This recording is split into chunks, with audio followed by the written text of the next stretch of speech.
ہم جب لاہور سے دان آباد کی طرف آ رہے تھے تو راستے میں ایک گاؤں ہے، وہ کہلاتا ہے حجرہ شاہ مقیم۔ اس کے بازار سے گزرے تو مجھے یاد آیا کہ سب سے بڑی دہائی عشق کی جو ہے اور سب سے بڑی بد دعا بھی اسی حجرہ شاہ مقیم کے حوالے سے لکھی گئی، اور یہ بد دعا دینے والی صاحباں تھیں۔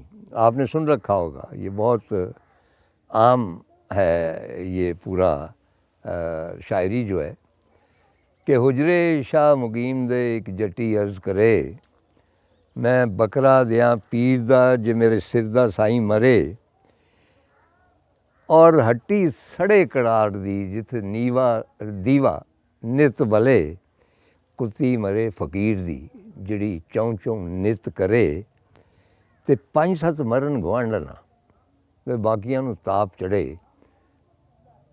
تے گلیاں ہو جان سونجیاں تے وچ مرزا یار پھرے۔ اب اس کو میں کیوں کہتا ہوں کہ یہ سب سے بڑی بد دعا بھی ہے اور عشق کا، شدید عشق کا اظہار بھی ہے۔ یعنی صاحبہ یہ کہتی ہے کہ میں بکرا دیاں پیر دا جے سردہ سائیں مرے، یعنی وہ اپنے باپ کی موت کی بھی دعا کرتی ہے کیونکہ وہ حائل ہے ان کے عشق میں۔ پھر کہتی ہے ہٹی سڑے قرار دی جتھے دیوا نت والے، کیونکہ میرے بچپن میں مجھے یاد ہے کہ پورے گاؤں میں بنیے کی ایک دکان ہوتی تھی، جنرل میٹر، جاٹ تو کاروبار کرتے نہیں تھے، اور اس میں ایک چھوٹا سا دیا جلتا رہتا۔ اب دیا اگر جل رہا ہے تو گلی میں روشنی ہوگی، اور کوئی بھی اگر چوری چھپے اپنے محبوب کو ملنے جانا ہے تو اس دیے کی روشنی سے وہ عیاں ہو جائے گا، یعنی صحابہ کا پتہ چل جائے گا۔ تو وہ کہتی ہے کہ یہ اس کی ہٹی بھی سڑ جائے، اور کتی مرے فقیر دی جڑی چوں چوں نت کرے۔ فقیر کی کتیا ایک مشہور سمبل ہے، ہمیشہ فقیروں کے ساتھ اس زمانے میں ایک کتیا ہوا کرتی تھی، اور وہ الرٹ ہوتی تھی، یعنی کہیں تھوڑی سی آہٹ ہوئی ہے تو وہ کتیا نے کان کھڑے کر دیے اور اس نے چوں چوں کرنا شروع کر دیا۔ تو وہ کہتی ہے کہ وہ کتیا بھی مر جائے تاکہ چوں چوں نہ کرے، خبر نہ دے کہ یہ کہاں جا رہی ہے۔ اور 5-7 مرن گوانڈنا، کہ یہ جو ہمسائیاں ہیں نا یہ بھی سو رکھتی ہیں، آپ کو پتہ ہے نا کہ جھانک رہی ہیں گلی میں کون ہے، کدھر جا رہا ہے، کس کو ملنے جا رہا ہے۔ تو 5-7 تو ویسے ہی مر جائے، اور جو باقی بچیں ان کو تاپ چڑھ جائے، بخار چڑھ جائے، یعنی وہ اس قابل ہی نہ ہوں کہ وہ جھانک سکے، تو گلیاں ہو جان سونجیاں تو وچ مرزا یار پھرے۔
جیسے بہت سارے شاعروں نے قصہ ہیر رانجھا لکھا، دمودر نے لکھا سب سے پہلے، بلکہ دمودر کا ٹیپ کا بند ہوتا تھا کہ آنکھ دمودر اکھیں ڈٹھا، یعنی میں نے جو کچھ یہ ہوا ہے وہ میں نے اپنی آنکھوں سے دیکھا ہے۔ دمودر بھی جھنگ کا رہنے والا تھا، ہندو تھا، تو پہلی ہیر اس کی تھی۔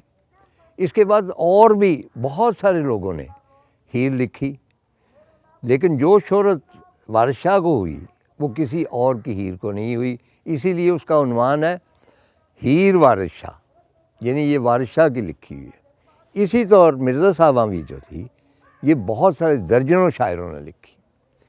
اس میں ایک پیلو تھا جس کا ٹیمپل نے انگریز تھا, اس نے ترجمہ کیا انگریزی میں, وہ ابھی میں آپ کو پڑھ کے سناؤں گا, بڑا خوبصورت ترجمہ ہے. اور یہ جو ہے حافظ برخوردار, اس کی جو مرزا صاحبہ ہیں وہ سب سے مشہور ہوئی. جیسے میاں محمد صاحب نے سیف الملوک لکھی, اس سے پہلے بھی سیف الملوک جو ہے قصہ لکھا گیا, مولوی عالم پوری نے لکھا, اور بہت سارے شاعروں نے, کیونکہ کچھ قصے ہوتے تھے جن پر یہ لوگ طبع آزمائی کرتے تھے. اور یاد رہے کہ حافظ برخوردار بہت پڑھا لکھا آدمی تھا, رانجھا تھا, اور اس کی درجنوں کتابیں مذہب پر فارسی اور عربی میں موجود ہیں. وارث شاہ کا بھی ایسا ہی. یعنی پنجاب کے جو صوفی شاعر تھے, انہوں نے پنجابی میں اگر شاعری کی تو ان کو قادر الکلامی حاصل تھی عربی اور فارسی پہ. اور اس کا ایک ثبوت میں آپ کی خدمت میں پیش کرتا ہوں. قصیدہ بردہ رسول اللہ صلی اللہ علیہ وسلم کی شان میں لکھا ہوا سب سے بڑا قصیدہ امام بصیری کا, اس کا ایک ایڈیشن شائع ہوا. اس میں قصیدہ بردہ کا اوریجنل جو عربک میں ہے, پہلے شعر ہے, عربک میں نہیں جانتا, اس کے بعد اس کا فارسی ترجمہ ہے, اس کے بعد انگریزی ترجمہ ہے, اس کے بعد اردو ترجمہ ہے, اور آخر میں 2 ترجمے پنجابی میں. اور وہ کس نے کیے؟ ایک وارث شاہ نے. بہت کم لوگوں کو پتہ ہے قصیدہ بردہ کو منظوم کرنا پنجابی میں, یہ ایک آنر بھی ہے اور ایک بڑا مشکل کام ہے. وارث شاہ نے, اور دوسری ٹرانسلیشن جو ہے وہ اسی حافظ برخوردار کی ہے, مرزا صاحبہ والے. چنانچہ مرزا صاحبہ کی جو ہے انٹرپریٹیشن جو حافظ برخوردار نے کی, اور کہنا یہ ہے کہ کیونکہ خود بھی جاٹ تھا, وہ جاٹوں کی نفسیات سمجھتا تھا, تو سب سے زیادہ پڑھی جانے والی یہی. اچھا, یہ جو آر سی ٹیمپل تھے کیپٹن, جنہوں نے پیلو کی مرزا صاحبہ, اچھا عجیب سا ہی محسوس ہو رہا ہے یہاں پہ بیٹھ کے. عام طور پہ اسٹوڈیوز میں کرتے ہیں, لیکن مرزا صاحبہ کی قبر وہاں پہ ہے تو ذرا احتیاط کرنی پڑتی ہے, کوئی اس میں فینٹسی نہ آئے, کوئی جھوٹ نہ آئے. ان کے عشق میں کوئی دراڑ نہیں تھی, تو میرے بیان میں بھی کوئی دراڑ نہ آئے. تو آر سی ٹیمپل نے یہ لکھا ہے, وہ میں آپ کو پڑھ کے بعد میں سناؤں گا, کہ صاحبہ کو گلا گھونٹ کر مارا گیا, اور اس کے دوپٹے سے اس کو گلا گھونٹا گیا. اور یہ اس کا کہنا ہے, میں شاید اس کے اوپر بیلیف نہیں کرتا, کہ اس کے بعد ان قبیلوں میں جب کوئی لڑکی پیدا ہوتی تھی, اگر زیادہ لڑکیاں تھیں یا وٹ ایور, تو وہ لڑکیوں کو بھی گلا گھونٹ کے مار دیا جاتا.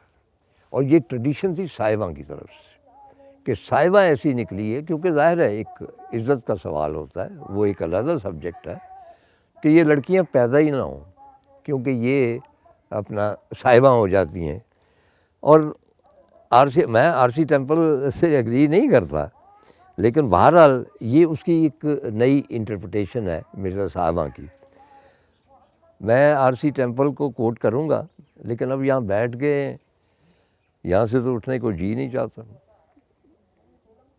وہ ون کا بوٹا, وہ چھپڑی, اور یہ جنڈ. بولا کیتا ہی صاحبہ میرا ترکش ٹنگیا جنڈ.